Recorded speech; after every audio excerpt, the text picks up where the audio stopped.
Hi, all, and welcome to Full Catalog, where I review albums and rank the entire discography of artists I enjoy. Today, I'm reviewing the new album Nightmare Tripping by Don Broco.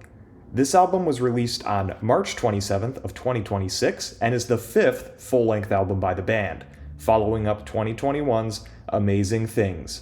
It's been a long wait. Now, I've been a fan of Don Broco since the release of Technology around then, and I was lucky enough to catch them for a live show in Chicago a few years ago, which is a core memory now. Nightmare Tripping has been a highly anticipated release for me this year, despite its drawn out and frustrating rollout, which I will go into more detail on in the closing thoughts. For anyone new here, I rate albums on a 5-point scale, which I will display on the screen for reference here.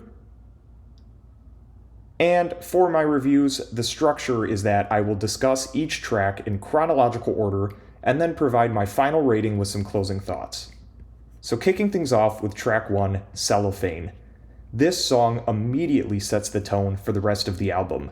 It's so hard-hitting, with the guitar making these mechanical, palm-muted scraping noises. Rob's unclean vocals are some of the heaviest in their catalog to date, and it has that signature catchy Don Broco hook. I like the instrumental switch-up for the second verse to be a bit more electronic or synth-driven for some variety here, and I will never stop singing along to the Have You Got the Minerals section. The way this vocal line layers over the final chorus is such a nice touch. Track 2 is Disappear. The 4-on-the-floor kick drum and falsetto vocals from Rob opening off this song have an almost club-like energy. To me, the chorus is reminiscent of the Automatic era, and it's honestly quite the earworm. I like the acoustic guitar plucks in the pre-chorus on this track, and I love the breakdown, particularly the I'm just a fool with the microphone part. Track 3 is Somersaults. This song has an infectious rhythm to it. I like the higher register lead guitars in and out during the track. It's one of the more unique sounding songs on the album in my opinion. I really like when the guitar drops out for a brief isolated bass section during the second verse, and I find that this is the best balance between the two vocalists on the entire album. Getting into the title track, Nightmare Tripping, I was extremely skeptical of this track when I saw that Nickelback was involved. And then I heard the face-melting intro and the synth-heavy verses with the all-night vocals, and all of my skepticism was squashed. On the first couple listens, the transition to the hook felt very abrupt, but over time it started to make more sense in my head, and oh gosh, those key changes right before each verse kicks off, again, such a nice surprise to an otherwise predictable vocal pattern. I enjoy that this track takes its time in the latter half with the breakdown, guitar solo, and outro. None of them feel rushed, and I think that is what truly elevates this song to a standout and makes it a worthy title track for the album. Getting into track 5, Ghost in the Night, the first thing many people are going to note about this is that it plays out very similarly to One True Prince. My biggest gripe isn't even that, it's more so the mix on this track, especially on the vocals, which just sound a bit off to me, on Rob's part mostly. My favorite moment in this track is the vocal delivery of I Wanna Melt Away. I love that part. I think this track does have the potential to grow on me a bit in time, as I really enjoy the melodies and the lyrics, but as of right now, to me they've just already done this track in the past and better. Now, I have been so excited to talk about track 6, True Believers. This is the early favorite non-single track for me. Truly a unique experience sonically. The opening with the acoustic guitar kind of deceives you before the song kicks into overdrive around the 30-second mark. This song is going to be dangerous at live shows, I can already tell. It's the angriest and most politically charged track on the album, similar to how Uber was from Amazing Things. Sam Carter elevates this track, making it one of the heaviest in Don Broco's catalog. For those who enjoyed the acoustic guitar earlier on, fortunately it is reintroduced, serving as a melodic oasis in the midst of all the heaviness. I love the unusual melody Matt sings here as well on the Rejoice section.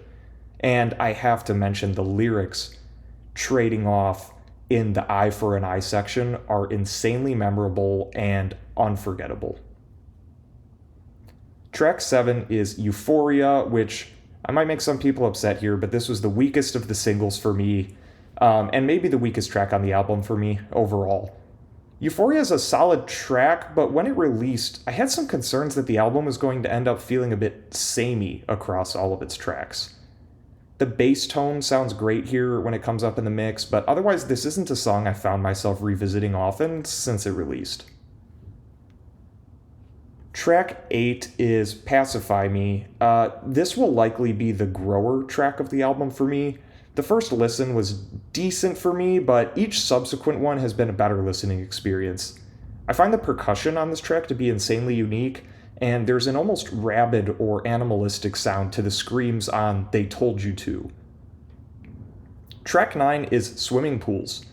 The intro pulses along in such a satisfying way.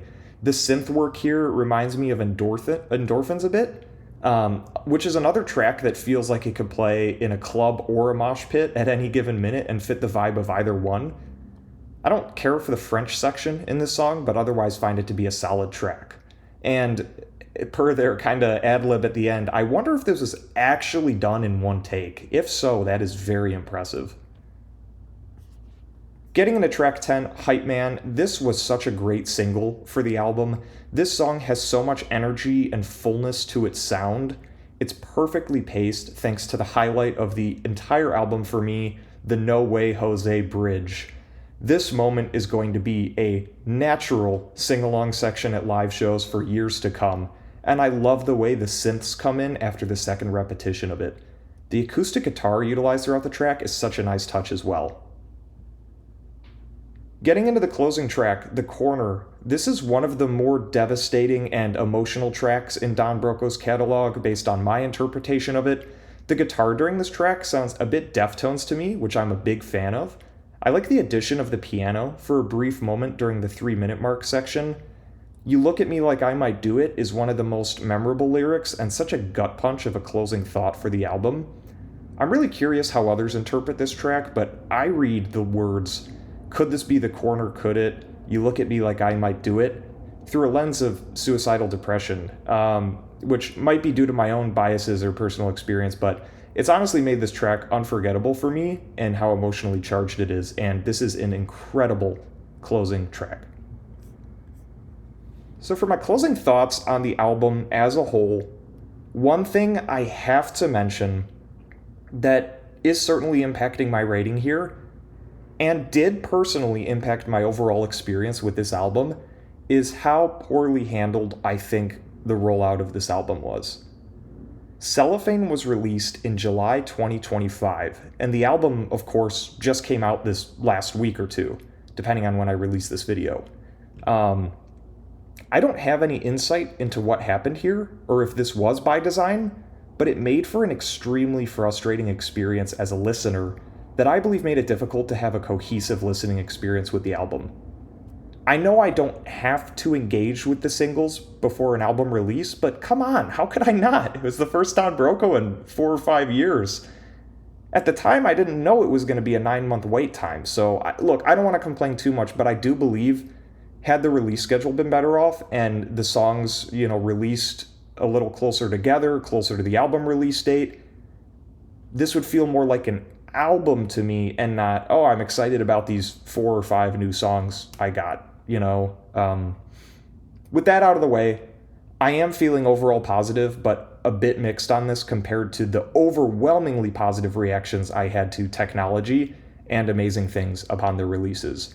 There are some career best tracks here, but they're among some songs that are less compelling to me. So all that being said, I'm going to give Nightmare Tripping a 3 out of 5 rating. I really like this album, and it only has potential to grow on me in the coming weeks. Anyways, thank you so much for watching or listening. Let me know what you thought of Nightmare Tripping down in the comments below, as well as which Don Broco album I should review next. And if there's enough interest, I will rank every Don Broco song as well, once this album is a little bit less fresh. Thank you all. If you enjoyed this, please leave a like or comment below. It means a lot to me, and appreciate all of you.